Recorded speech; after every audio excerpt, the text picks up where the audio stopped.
మామిడి వెళ్ళలేదు ఫ్రెండ్స్. ఇప్పుడైతే వంటలు వేస్తున్నాము, పిల్లలు ఆడేస్తారు. ఇక్కడైతే మటన్ అవుతుంది.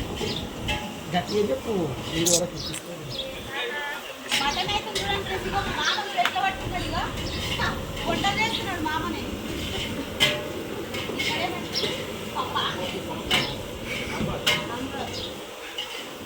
హాయ్ చెప్పరా అందరు. హాయ్ చెప్తున్నారు.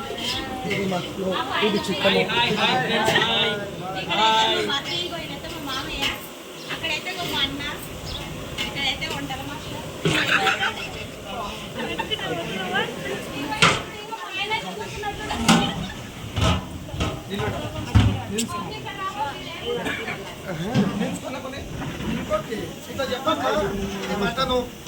ఇక్కడైతే బగారా రైస్, ఇది అయితే చికెన్ ఫ్రెండ్స్. ఇదైతే అక్కడైతే పప్పు అయితే అవుతుంది. మటన్ చూడండి ఫ్రెండ్స్. కట్ చేయాలి.